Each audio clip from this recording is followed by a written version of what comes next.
I'm Jacob Seelman. And I'm Tom Baker. You're listening to Speed77 Radio, powered by Race Chaser Online. We are your home for motorsports.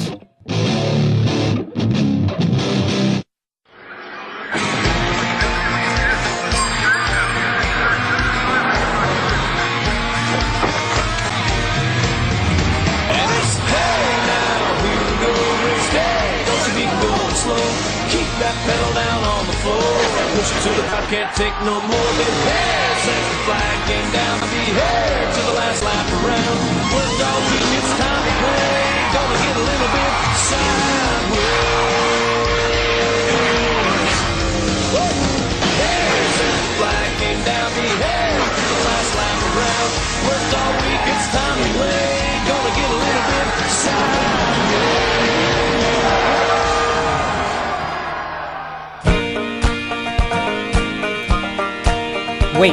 Wait, what? We're back? We're back! Happy New Year, race fans, and welcome to a new edition of Motorsports Madness. It feels like it's been forever, doesn't it? We're back here for the first show of the new year, and it's gonna get wild tonight. My co-hosts, Tom Baker, James Pike, joining me here in the studio, and we're about to rock the motorsports world with news from NASCAR, IndyCar, Formula One, the Rumble in Fort Wayne, Legends Cars, and much more. It all happens right now on Motorsports Madness, and we're glad you're along for the ride. And I'm glad I'm awake because, you know, with everything that's been going on the last 2 weeks, it's nice to actually be back in the studio and have a show. And Tom, you know, it feels like we've just been everywhere except sitting at home here over this winter holiday. Yeah, it really does. And just wanted to say Happy New Year to all of our listeners out there and all of the Speed77 Radio Race Chaser Online posse. We are excited to be back. And boy, oh boy, you know, we went away for a couple weeks, Jacob, but the racing news surely didn't. No, it did not, and I guarantee you we're going to hit all the points and then some here over the next hour or so of motorsports content. Want to welcome back our third member of the broadcast team, James Pike, who was out spreading Christmas cheer over the holidays, back with us. James, feels like you've missed a lot, but I know we'll get you caught back up here over the next hour. Yeah, definitely. Merry Christmas and Happy New Year as well to all of the Race Chaser Online Speed77 Radio posse out there as well. I'll echo Tom's sentiments and glad to be back. Glad to get back into the loop of things and get used to all the good racing news that we've got. I actually just got done updating my calendar because we got the official start times for all the Speed Week events a few hours ago, so yippee-ki-yo, that'll be fun. But yeah, gonna be a lot of stuff to talk about tonight. You know, he gives me such perfect segues. It's almost scary, isn't it? Tom, talking about Speed Weeks, we're going to get it started actually a little early because Daytona going to be rumbling with the sounds of engines this weekend. Pre-season Thunder going to kick off the action here at Daytona. We've got the Rolex 24 coming up. They just finished their testing for the United Sports Car Championship. A lot going on from the World Center of Racing, and it's going to kick off actually Thursday morning with NASCAR Sprint Cup testing. Yeah, boy, it just doesn't take long. We just about finished getting through with Auld Lang Syne and swallow the last bit of champagne. And cars are on the track at Daytona. Of course, technically, karts were on the track at Daytona between Christmas and New Year's for the WKA's annual race there at on the dirt track, little quarter-mile dirt track at Daytona. But good to have the Cup cars back and good to have NASCAR preseason Thunder getting underway.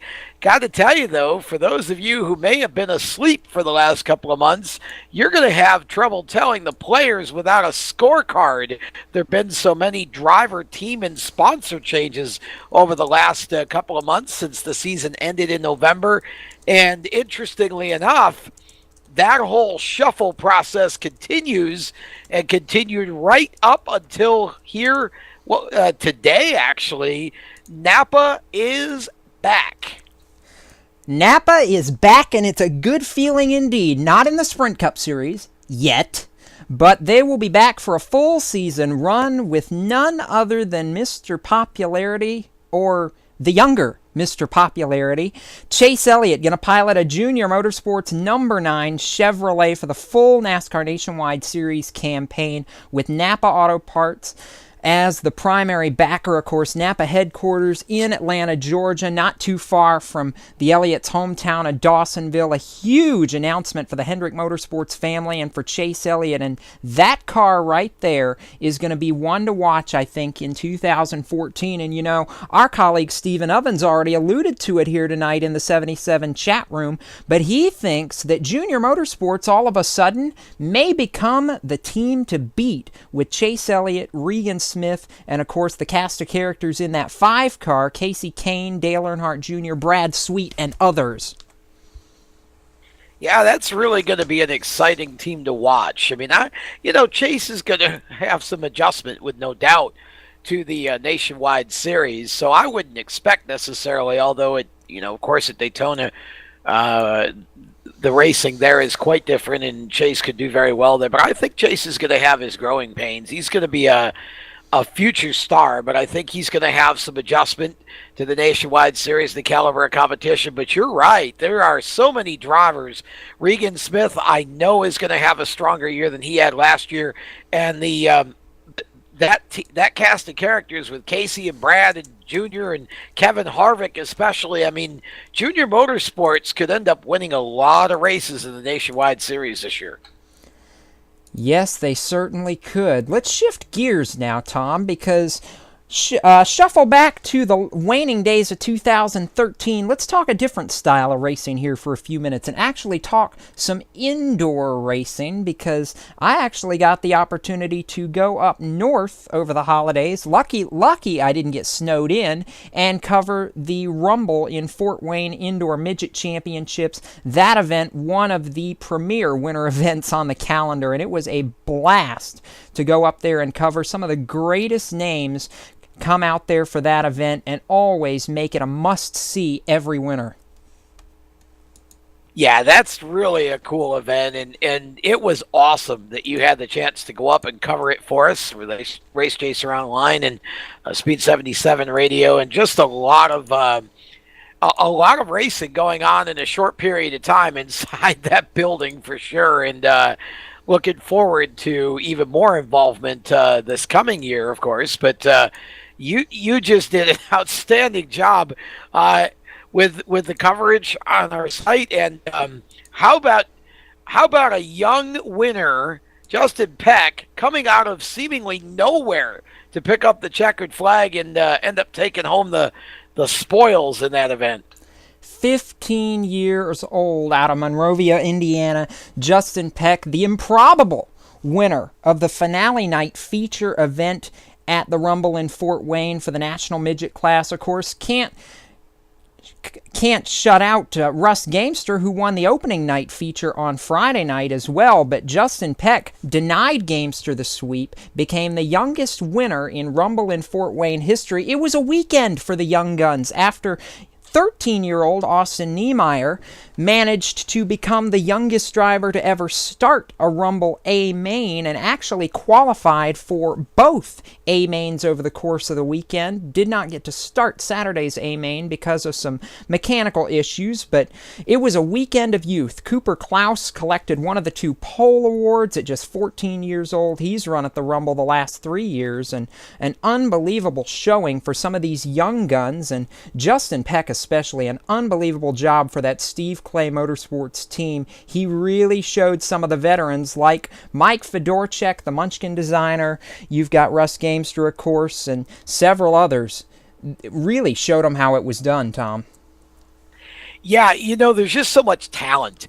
A good mix of youth and experience in that event every year. And, of course, Tony Stewart, unfortunately, not able to compete this year due to his earlier injuries. But what a bunch of amazing talent. And even if you go into the other divisions, you've got the wing and non-wing 600s, you got the go-karts. I mean, just a lot of the top drivers, open wheel and otherwise, in the nation competing in that event every year. And it was really interesting to see how some of the drivers who didn't run well the first night were able to come back and make strong showings the second night, and vice versa. One of the drivers I felt bad for was Louis Ciccone.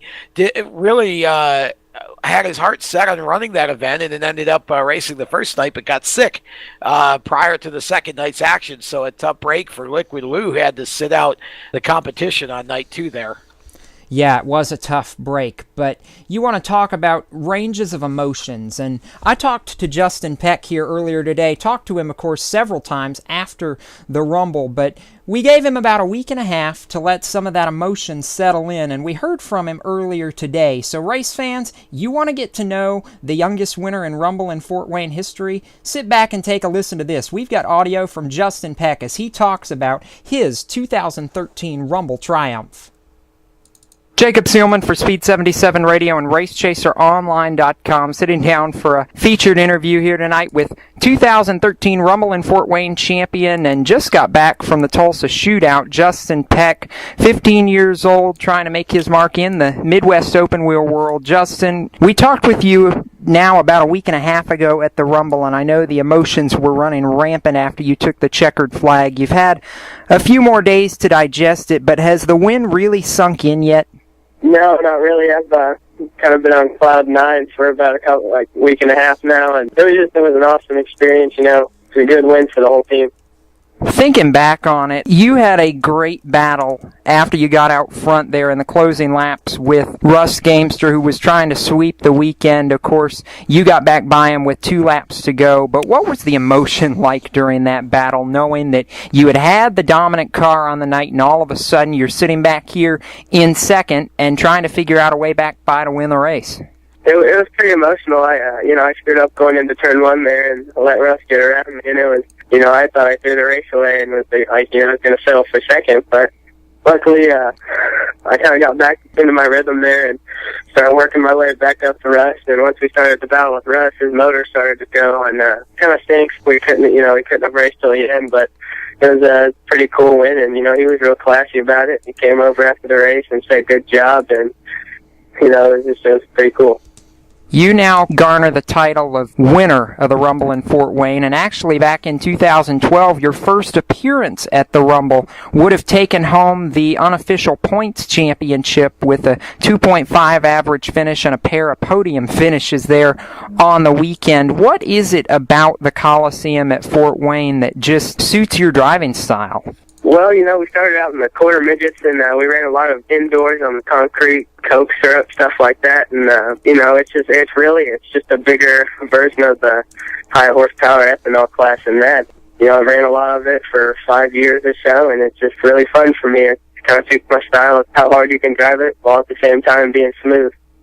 We've crossed the first of the year now. You're getting ready for 2014, also getting ready to start school back as soon as the weather out there in the Midwest clears up a little bit for you. What's it been like trying to balance those 2 halves of your life here over the last couple months, and certainly with all the success you've had on the racetrack? It's been kind of tough, I had homework over winter break, and, going from Fort Wayne, come down home for a day, and then leave for Tulsa. It's been kind of hard to get that stuff done, but, always got to keep the grades up, and it's kind of cool. I have, 2 halves of my life, 2 big halves of my life, for that matter, that I have to keep balanced. Talk a little bit about your experience down in Tulsa. Obviously extremely different from the Rumble in Fort Wayne. Didn't quite have the runs you were hoping for, but showed some speed throughout the whole weekend. What did you learn from your experience down in Tulsa that you can apply to the rest of 2014?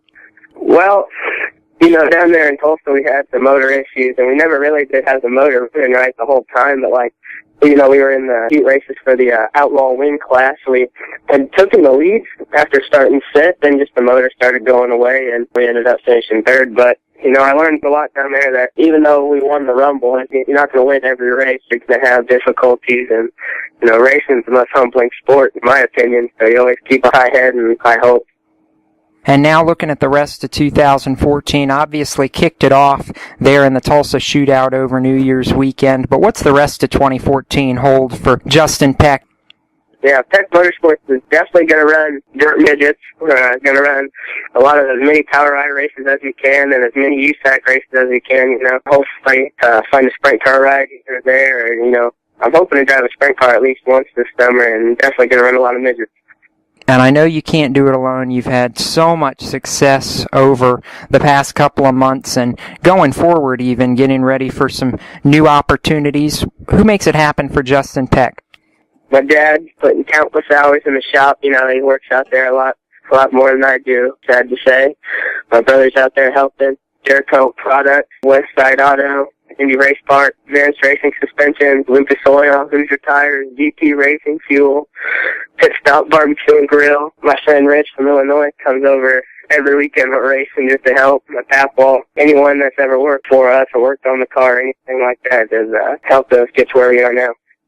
And certainly where you are now is moving forward a lot of success, including that Rumble victory. And again, an unbelievable drive indoors to claim the 2013 victory at the Rumble in Fort Wayne, Justin. We wish you all the best headed forward towards 2014 and hope to have you back on the show here later this year. Yeah, thanks for having me.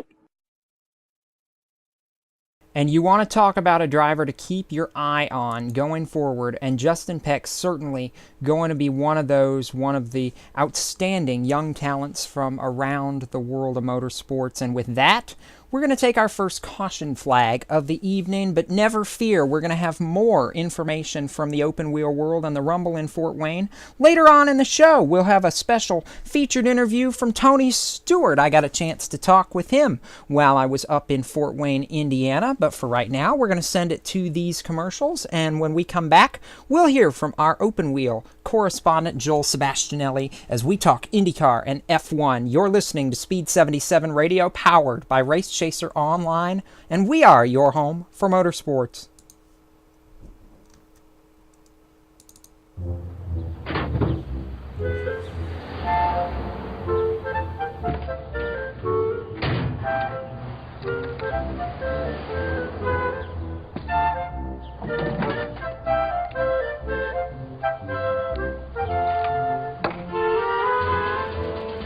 With our patented Hex-Tech grips, Cobalt tools are tough to put down.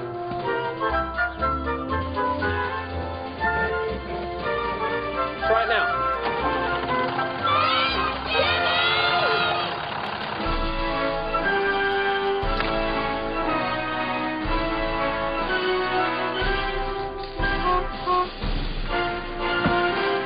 What are you doing up there, Jimmy? Welding, Chad? Get in the car. Pipe wrench. Hey, Jimmy.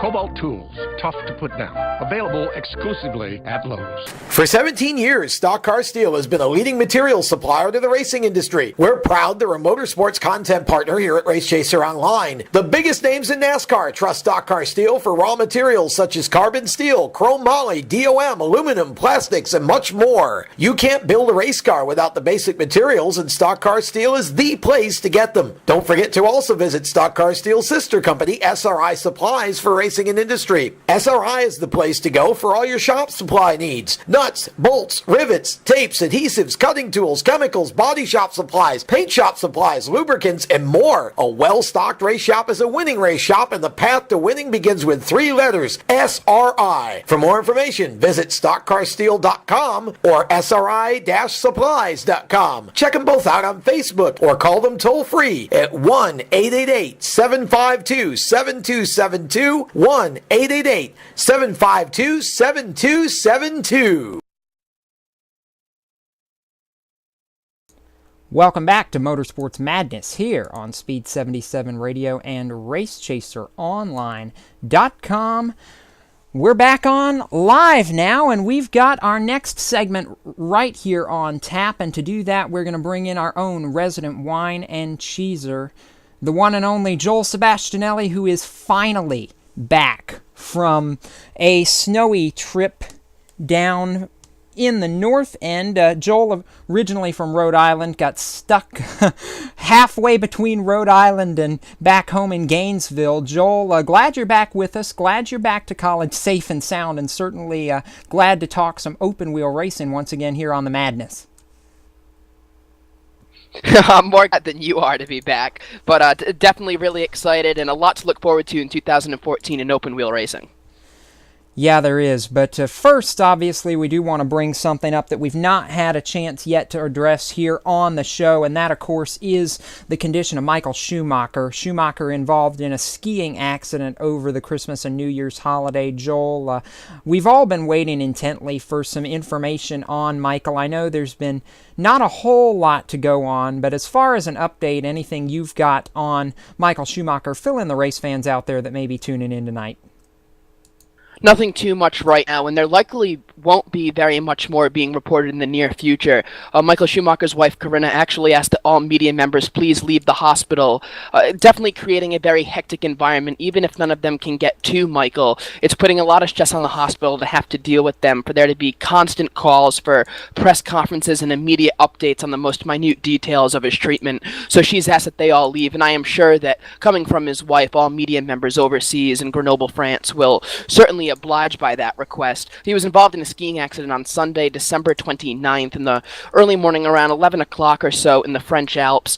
And it was at the French resort of Mirabel. He was skiing off-piste, which is, in case you're not aware of this, it's also known as backcountry skiing here. So you're off the slopes. It's ungroomed. It's in areas that you're allowed to ski, and it's not as though you're just in the middle of nowhere. But they don't actually care for the slopes. You have a lot of natural obstacles, such as rocks, and it was on a rock when helping his son Mick and friends. Michael actually, according to reports, his ski may have caught a rock and he tumbled headfirst into one, actually shattering the helmet according to numerous reports as well. He is still currently in a medically induced coma and will remain in that condition until doctors see fit to bring him out. And we don't know a whole lot more than that, Joel, as you said. The legacy of Schumacher in open-wheel racing, incredible. Of course, a 7-time Formula One World Driving Champion. Certainly, this caught the motorsports world off guard. As we wait for word of Schumacher's hopeful recovery, I know some reports from the hospital today saying that there's been slight improvement, but talk a little bit about Schumacher's legacy. Obviously, this was a big blow when it was first broke to the motorsports world. 91 wins, 68 poles, both records, 155 podiums.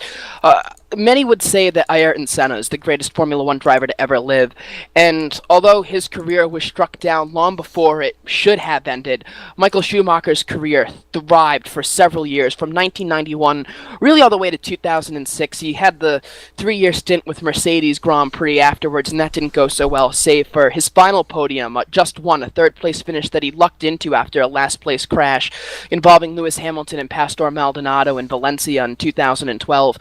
Schumacher was not always a fan favorite. These guys are all type A personalities. They want nothing but the very best, and they will accept absolutely nothing but winning. If you're not in first place, it's a complete failure, and that's what he operated under. And there were many times where gamesmanship, I suppose you could say, certainly factored into the way Michael Schumacher behaved on the track. He, of course, stopped at Monaco in qualifying after setting the final, what proved to be the pole position. It was later stripped from him, but actually stopped on track to avoid anybody else from putting in another qualifying time.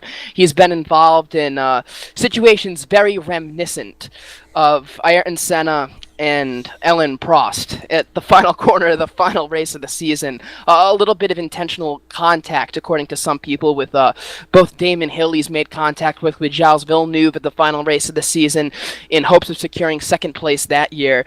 He's been involved in many situations like that, and I think that people, for the longest time, judged Schumacher on that, just as NASCAR fans, for example, judged Dale Earnhardt on his incidences of that. You know, just rattling people's cages, making a little bit of contact.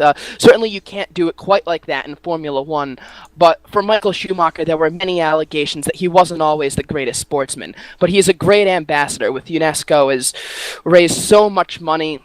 He's a great guy off the track, and unfortunately, just as the case was with Earnhardt, it's taken this tragic accident for people to fully appreciate what both an incredible driver and incredible person he really was. It's a shame that it's taken this for people to realize it, but there's so much more to the German than his outstanding career on the track and 7 world championships, including every single one in a row from 2000 to 2004.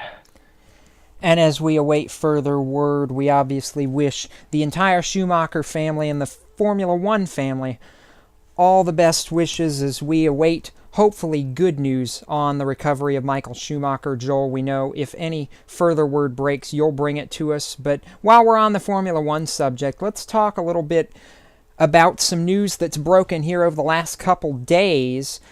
It was reported that the possibility of the double points rule that was instituted over the off-season for Abu Dhabi, the season's final race, may be revoked at one of the January strategy meetings here in just a couple of weeks. Bernie Ecclestone getting a lot of flack from a lot of drivers and race fans alike.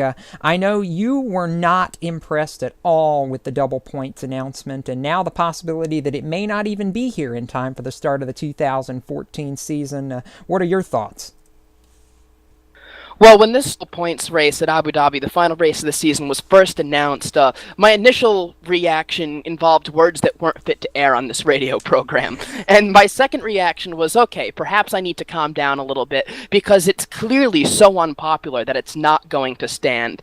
And I believe that that will be the case. Bernie Ecclestone actually said that his preference would be for the final 3 races to be double points, which is absolutely preposterous. It's absurd that he would make the United States Grand Prix, Brazilian Grand Prix, and Abu Dhabi Grand Prix all worth double points. I mean, there's only 19 races in a season, and to have 3 of them double points, I understand it's obviously not as simple as this, but add 3 more races for crying out loud. There's a lot more money, and to taint the championship with 3 final points races just doesn't make any sense at all. Nobody has agreed with the double point strategy, and although we don't know when the strategy group will meet for Formula One, we would be told it's probably at some point this month, and I have a hunch that this is going to be scrapped, because I can't see anybody else agreeing to the final 3 races of the season being double points either. And Bernie says if it's not going to be that, then he just doesn't think it should be anything at all. I'm interested, Joel, in the fact that you felt like you had to censor yourself in your comments about this. I mean, you know, we do have standards, but they are pretty low. Well, I was fired up about this at the time. It just doesn't make sense, and certainly nobody else in the Formula One world has agreed with this decision. You've got everybody from Sebastian Vettel and just about every current driver that's spoken about it to past drivers, David Coulthard, and anyone who's ever raced in Formula One just thinks that it's a ridiculous idea. You can manufacture drama, but you shouldn't manufacture drama simply for ratings or any other readings. The best thing that I have read was this, that double points was the answer to a question that nobody was asking in Formula One. I believe it was Martin Brundle who said that, and he's exactly right. Nobody was claiming that this is something that we should have. Nobody's been saying that we should have double points at the end of the season to increase drama, because quite frankly, outside from the dominant performances of Sebastian Vettel, those wouldn't have been changed by double points anyway. It's not as though this was an issue ever. So why not just let them race? Don't taint the sanctity of Grand Prix racing as it currently is in Formula One.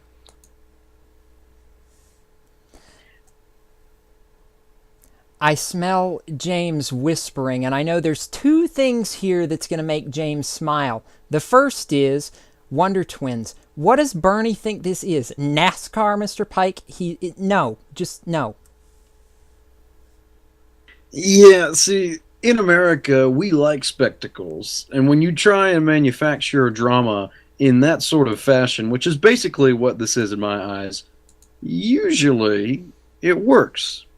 But as Joel said, it's an answer to a question nobody was asking, because you don't need to manufacture drama in F1. You've already got enough coverage and enough storylines as is, with the whole world media shining their light on the whole deal. So to me, it just seems a little bit ridiculous that Bernie tried to pull what is through and through a distinctly American tactic on a crowd that isn't really American. I would like to think that somewhere deep in his mind he would have known that this was going to fail from the get-go, but I guess we were all wrong, weren't we? Well, at the end of the day, I think the right decision is being made. Just to, again, I thought the idea of a double point show on the last day would have been sort of fun, but quite frankly, as Joel said, it would have mattered, because Sebastian Vettel was so far ahead by that point in the season anyways, that he basically all he had to do was just show up. So, I just think F1 needs to stop trying to worry about things like that and start worrying about how they're going to actually create a larger fan base in America, and that's surely not it. All right, Joel, let's move on to a smile topic to close this edition of Open Wheel Central. And actually, let's move to the IndyCar side of things for just a minute, because ESPN ABC gave us a little bit of a reason to smile earlier this week. They announced that Alan Bestwick is going to be moving over to the IndyCar booth to take over, as Tom's cheering, to take over the 2014 and future IndyCar broadcasts on ABC. I'm a fan. I know, Joel, you're a little disappointed because you wanted to carry the banner for Rhode Island, but it's still there. It is there. There aren't many more people in Rhode Island that actually could carry it out. We're so small, so hopefully at one point I'll be following in Alan Bestwick's footsteps. He is a fellow Rhode Islander, former announcer at Seekonk Speedway, as a matter of fact, as I was for a few years. So pretty cool to see somebody with a local impact for me doing this. A lot of people questioning bringing somebody from NASCAR over to ABC. The last time they tried to do that was with Rusty Wallace to announce the Indianapolis 500, and that was just brutal. It did not go well at all. Called it the Daytona 500 on the final lap of the race as they were going on in the backstretch. You need somebody who thoroughly understands open wheel racing, and Alan Bestwick has done a lot of stuff with open wheel, not necessarily IndyCar, but I mean between covering modifieds, midgets, he does have some sort of an open wheel background, and I don't see it really impacting the coverage all that much. A lot of people weren't satisfied with Marty Reed at all, so I suppose that many people would support and respect Alan in this role. However, if ESPN and ABC really wanted to rival NBC's coverage, which they really don't. They only cover 5 races to begin with, and 2 of them are in one weekend in Belle Isle. If they really wanted to do that, it's more than just the personalities on TV. It has a lot to do with the production value, and even though ESPN has more money, NBC does a lot more things right. But with ABC covering the entire month of May, I think it's going to ultimately be a good move, and I hope that Alan Bestwick is welcomed into the open wheel fraternity with open arms. And with that, Joel, we're going to call that a checkered flag on your time here in Open Wheel Central, but as always, appreciate your commentary on everything that's going on in the F1 and IndyCar worlds. Again, glad you're back home and look forward to having you on here as the season really gets heated up. I know you and all of us are just waiting for the end of March and that green flag on the Grand Prix of St. Petersburg to get things started. I'll settle for March 16th in Australia for the Australian Grand Prix. It can't come soon enough. See, every once in a while things do slip through the cracks. We got them both. Joel Sebastianelli for IndyCar and F1. Joel, we'll look forward to having you back here on the Madness before too long. And with that, we will take our halftime caution flag, cross flags out. And when we come back, we're going to talk some U.S. Legends car action, in addition to more from around the world of motorsports. You're listening to Speed77 Radio, powered by Race Chaser Online. We are your home for motorsports.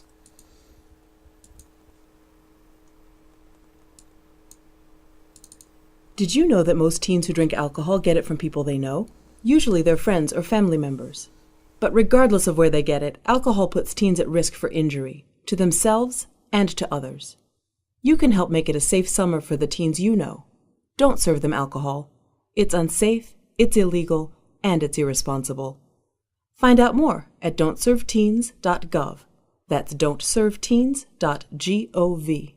A message from the Federal Trade Commission and this station. For 17 years, Stock Car Steel has been a leading material supplier to the racing industry. We're proud they're a motorsports content partner here at Race Chaser Online. The biggest names in NASCAR trust Stock Car Steel for raw materials such as carbon steel, chrome moly, DOM, aluminum, plastics, and much more. You can't build a race car without the basic materials, and Stock Car Steel is the place to get them. Don't forget to also visit Stock Car Steel's sister company, SRI Supplies, for racing and industry. SRI is the place to go for all your shop supply needs. Nuts, bolts, rivets, tapes, adhesives, cutting tools, chemicals, body shop supplies, paint shop supplies, lubricants, and more. A well-stocked race shop is a winning race shop, and the path to winning begins with 3 letters, SRI. For more information, visit stockcarsteel.com or SRI-supplies.com. Check them both out on Facebook or call them toll-free at 1-888-752-7272, 1-888-752-7272.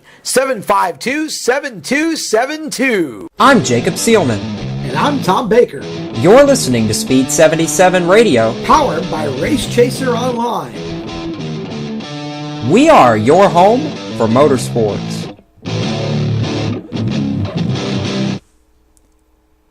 Welcome back to Motorsports Madness here on Speed 77 Radio and RaceChaserOnline.com. Jacob Seelman, James Pike, and Tom Baker in the studio and around the round table here tonight, talking everything from around the world of motorsports. And Tom, we're now going to talk to a misnomer named event that caused both of us some interesting excursions in whatever this weather is. You want to call it the polar vortex, I don't care, but the winter heat at Charlotte Motor Speedway took place over the weekend, the opening round of the winter heat for U.S. Legend Cars International. Legends and Bandolero action in 7 different classes, taking the green flag for the start of 2014. And boy, did we see a dandy of a show here on Saturday afternoon. Yes, we did, but let's clear something up first. Winter heat is an oxymoron, kind of like football bat or canine cat. You see the idea here? There is no heat in winter, even in Charlotte, North Carolina, and there surely wasn't on Saturday. My hands are still freezing, and you know what? It was a great time. It was as cold as it was and as unbearably windy as it got toward the end of the day. It was just an absolutely terrific show, and you know, there's almost too much to talk about in the time that we have as far as some of the drama on the racetrack. And I know you're going to kind of walk through it little by little, but, you know, really happy to see, first of all, William Byron step up into the pro class and look so dominant in the first race of the day. I mean, you know, you just expect Daniel Hemrick to go out and win the event because Latigan Motorsports and Daniel have had the hot setup there, but they struggled a little bit for a little while, and William Byron caught him napping.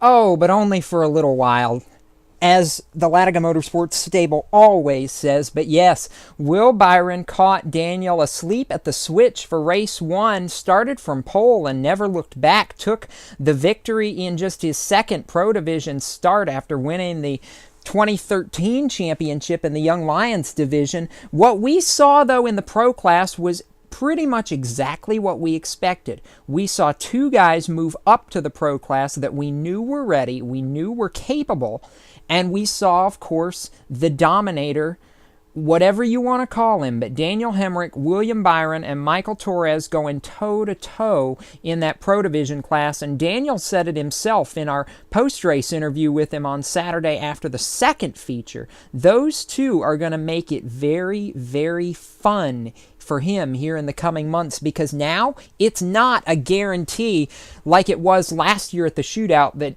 Daniel Hemrick was going to sit on the track and end up most likely in victory lane. Well, you know, it's kind of funny because you and I have both been around the Legends for a while, you a little longer than me, but I can remember when Daniel was that young spark plug, so to speak, or whippersnapper, or whatever you want to call him, that was coming out of the lower divisions and up into the pros, and he basically took the division by storm, and now he's kind of the ageless veteran, if you want to say it that way. He's about 21 or so, and has obviously had several very well-known accomplishments in the late models, and of course, you know, run some NASCAR Camping World trucks as well.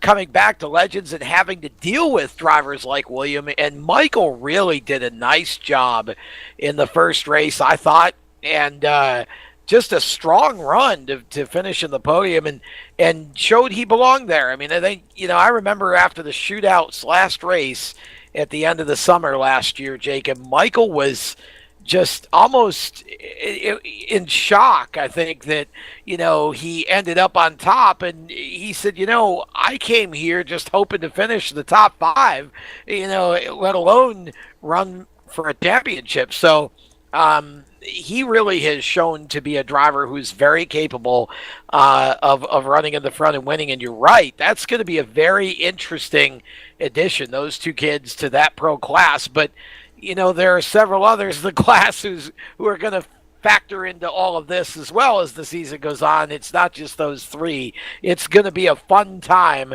in the Legends Pro class around these parts this year, I think.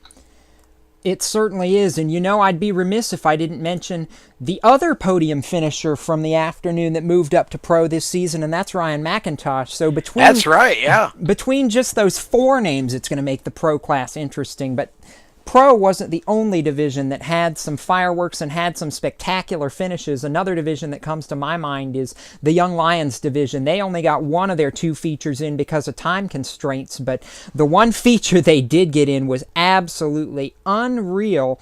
A bunch of cautions, but a bunch of hard racing as well, and when it was all wrapped up, Stevie Johns, of all drivers who was in that front of the field battle, ends up on top after a melee with 2 laps to go.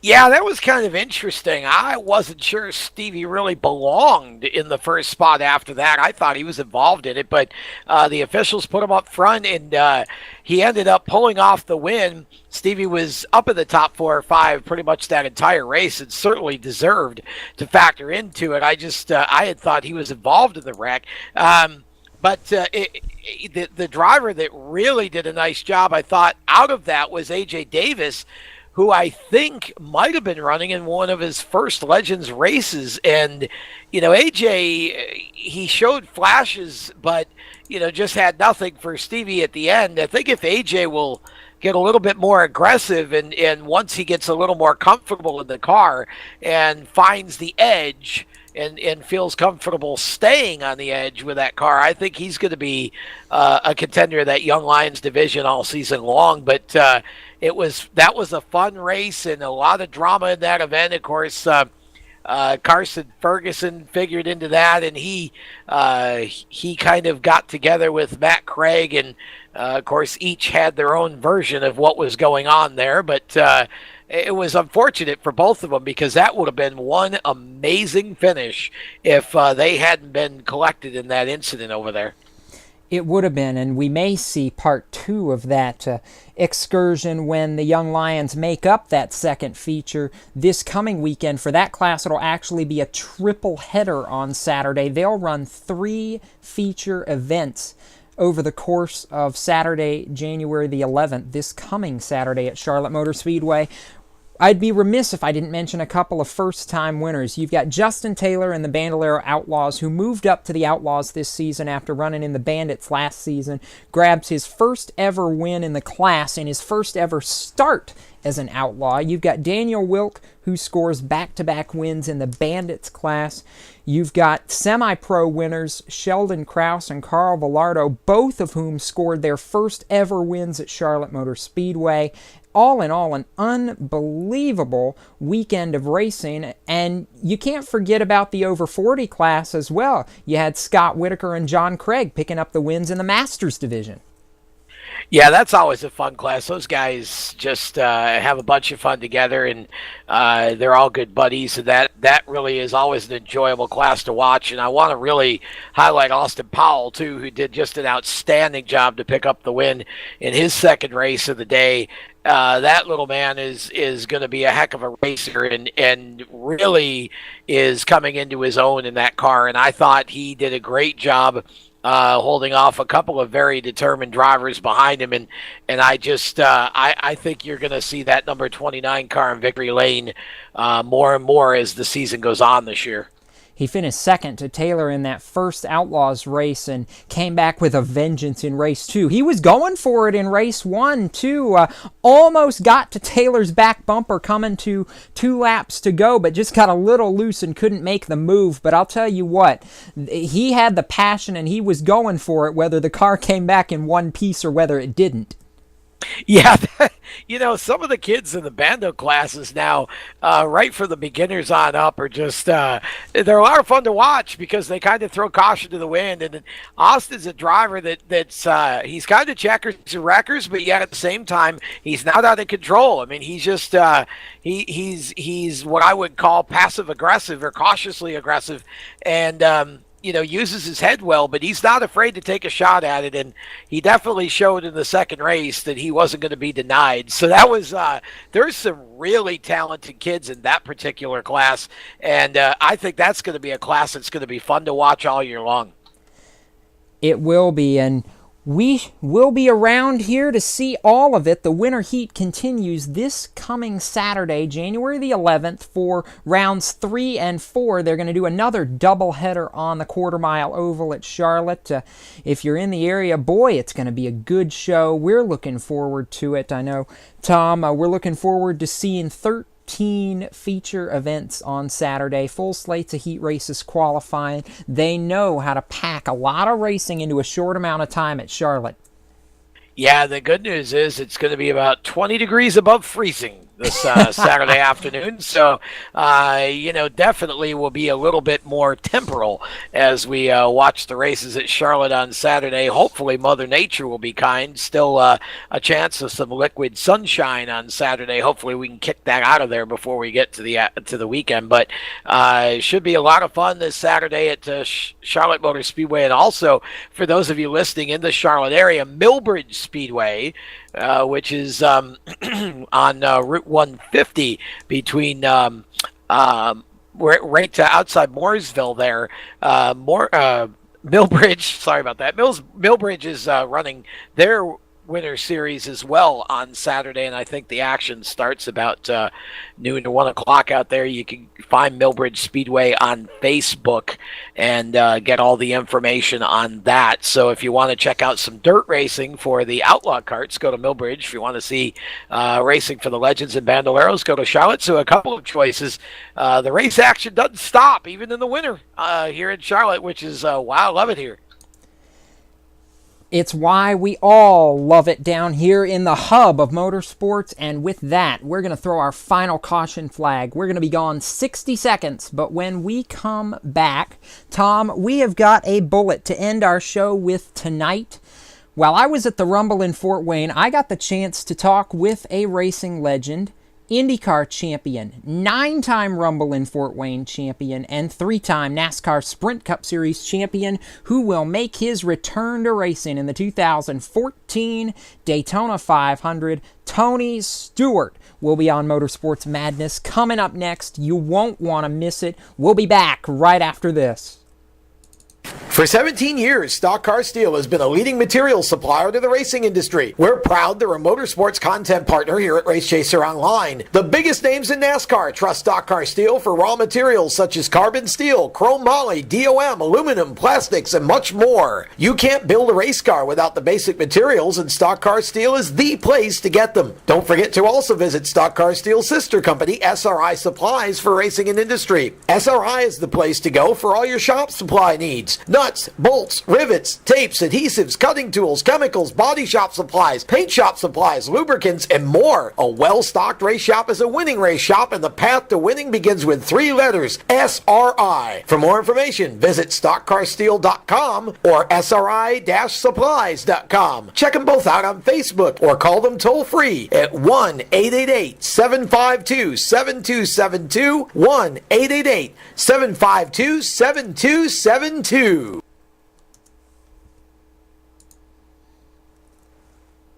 Welcome back to Motorsports Madness here on Speed77 Radio and Race Chaser Online. Jacob Seelman, James Pike, and Tom Baker around the round table as we get ready to wrap up our first hour-long motorsports conversation of the new year.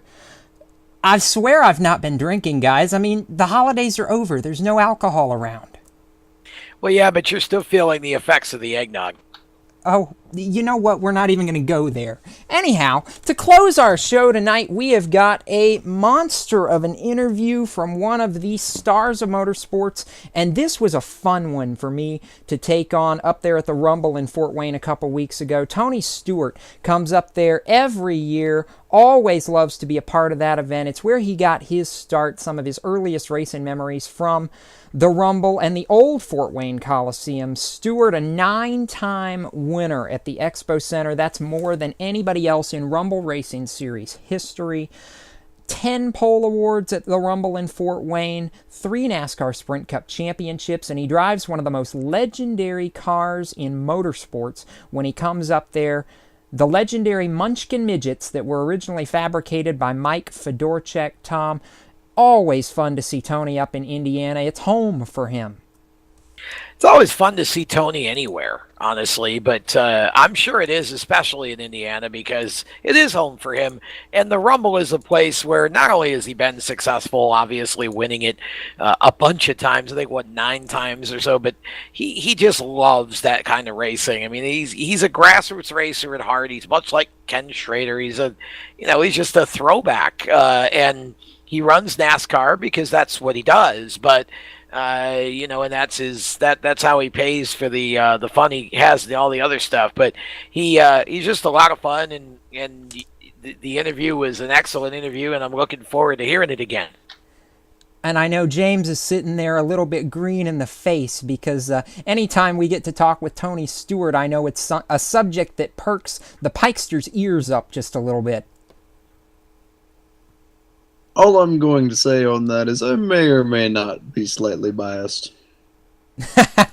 That's all he needs to say on that. But to close our show tonight, we're going to give you some words of wisdom as we caught up with the 3-time NASCAR Sprint Cup champion over the Rumble in Fort Wayne, where he has been the all-time great. Tony Stewart. Jacob Seelman for Speed77 Radio and RaceChaserOnline.com here at the 2013 Rumble in Fort Wayne with Rumble legend and NASCAR star Tony Stewart. This year's Rumble, a salute to the man that we call Smoke. Tony, thank you for taking some time to talk with us. You've been here at the Rumble almost since its inception back in 1999. So many great memories. What is it about this event that keeps you coming back every year? You know, some of my earliest racing memories were going to the old Fort Wayne Coliseum when I was a really, really little kid. And, it's one of those times a year that nothing's going on. And, I'm always home in between Christmas and New Year, so it always works out in the schedule that I can come. And this race car that we drive, the one that Mike Fedorchak built 24 years ago, this race car is just a fun car to drive. It's like the racing secondary. You know it's a 50-50 chance that you might get crashed or hit into a tire or something here, but that car is just a fun car to drive. So, to have a 2-day event that you can come to, and the racing keeps getting better and better each year. So it's just a fun event to begin with, but I got a fun race car to drive at the same time. And I know there's actually a bit of an interesting story behind how you came across that car. The paint job actually tells a little bit of the tale. You won it in a poker game back a few years ago. Well, I didn't win it in a poker game, but we were at a poker game with a bunch of USAC friends, and, we always try to get together one night a year and play cards, and, the next day was the first night of the Fort Wayne races, and we were sitting there talking about it, and Mike hadn't ran that car for a couple of years, so we got joking around and said, I wonder if he'd sell that car. So we made a phone call that night, and sure enough, we did a deal on the phone, and, he brought it up here the very next day. He had to move a bunch of machines in his shop around just to get the car out, and he goes, I can't promise it's even going to start when we get there, so I brought my trailer up, and, it ran, and we ended up winning the race with it, so it was kind of a cool story, and, we kind of named that group of us that play poker together. We always call ourselves Our Gang Poker, so that's what we painted on the hood of it. There's so many memories here. You've won here 9 times more than anybody else. You've set multiple fast times and hold the track record here at the Memorial Coliseum. I remember hearing stories all the way back to 1999, the very first race that you ran here, when you hopped in a borrowed car and almost won the event. But is there any one particular race here that sticks out in your memory? That was probably one of them.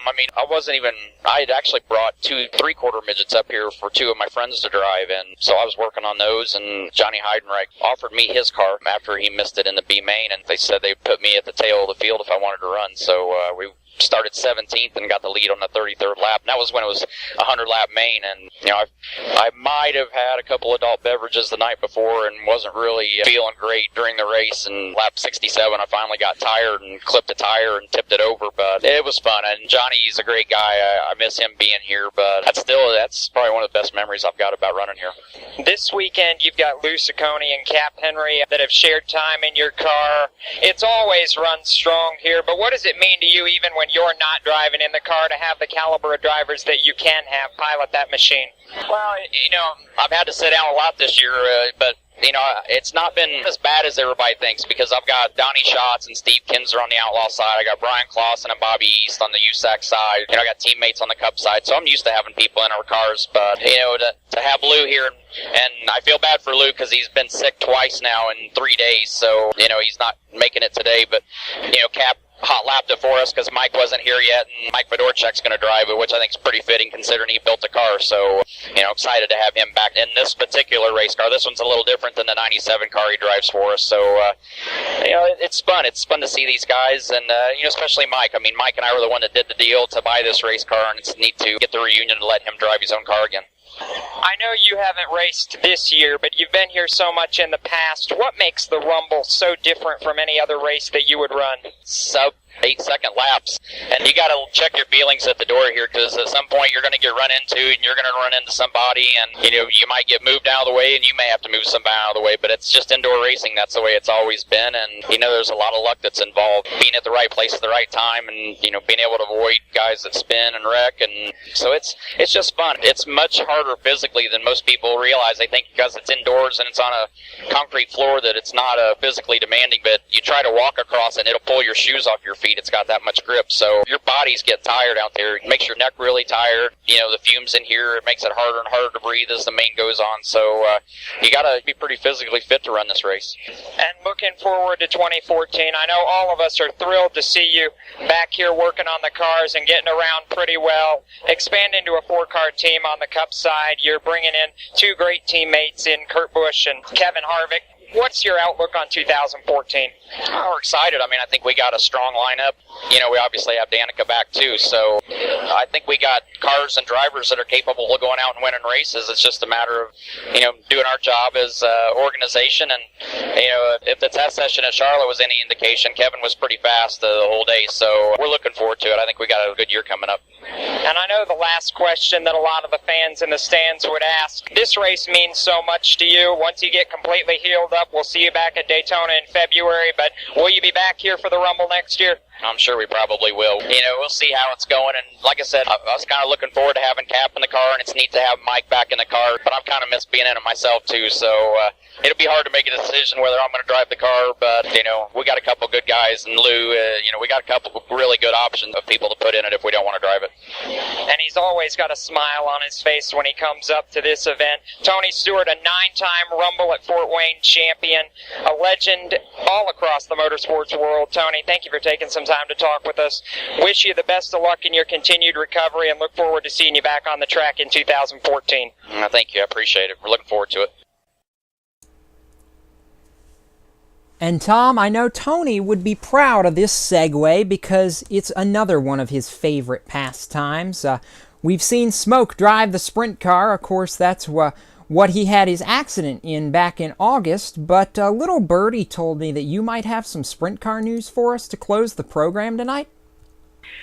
Well, actually, I do have some sprint car news, but I'm kind of bummed because I was waiting for Pikester as long as he was confessing the bias that he has toward Tony Stewart. I was waiting for him to tell the rest of us what his real favorite late night pastime is, which is, as we all know, eating soda cookies in his Mobil 1 boxers. They're Black Mobil 1 boxers. Black Mobil 1 boxers. You got to make sure you get that right, Tom. Little too much information, Pikester. Anyways, yes, we do have some sprint car news. The ASCS Carolina 305 Sprint Car Series can now announce that we are going to be racing at the Antioch Speedway in Morganton, North Carolina on Saturday, July the 5th, 2014.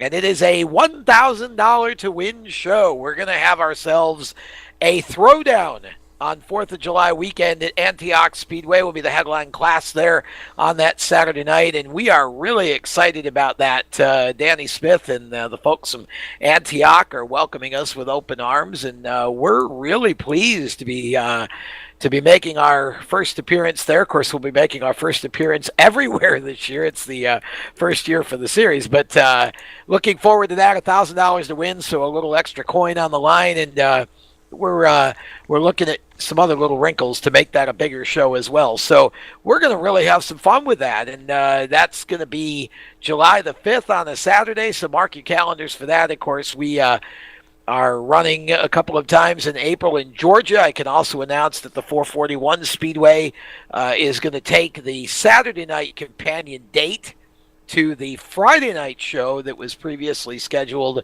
down in Georgia on Friday, April the 25th. And, of course, 441 Speedway will be taking the Saturday date. So we have about 6 shows now that are set and several more that are pending. So looks like we're going to be around 10 to 12 races here pretty quickly, and a lot of momentum going into the 2014 season for our ASCS 305 Carolina Sprint Car Series. We're pretty doggone excited about it.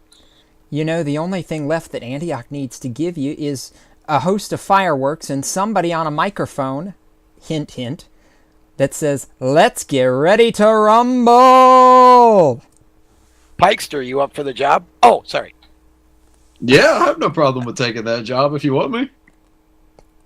On that note, gentlemen, I believe our time is just about up here this evening on The Madness. I know we were just getting started too, but here on Thursday night, we'll be back for the Stock Car Steel SRI Motorsports Report. I believe we'll have our good friend Kyle Souza back on the line with us to talk some modified news, and we'll talk late models as well on our Thursday night half hour of motorsports content. And of course, you can see us back here on Tuesday nights for Motorsports Madness every Tuesday night at 7 p.m. Eastern. Obviously, if we have as much fun as we have tonight, it's going to be a party. Tom, next week we'll have testing to talk about. We should have more news and announcements coming. It's going to be amazing what gets announced between now and the Daytona 500, which, believe it or not, is less than 7 weeks away.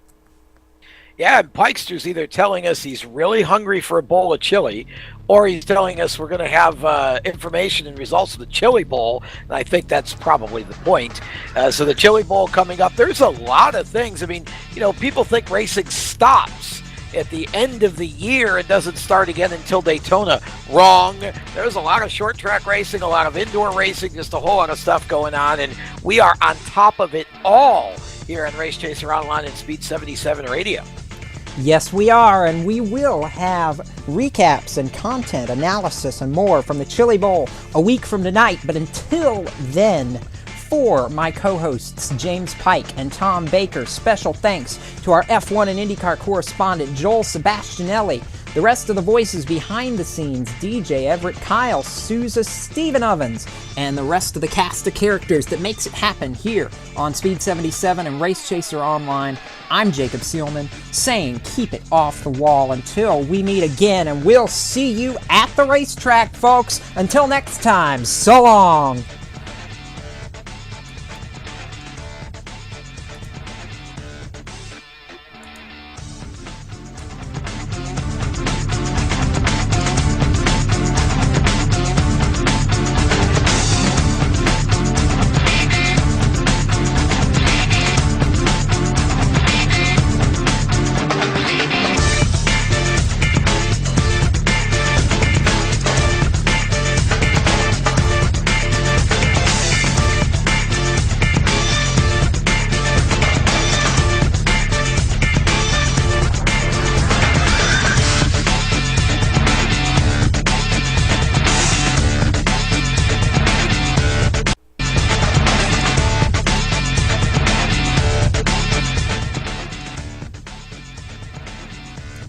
The preceding program has been a production of Speed77 Radio and RaceChaserOnline.com and will be reproduced in podcast form on Wednesday afternoon on our website and on our YouTube channel.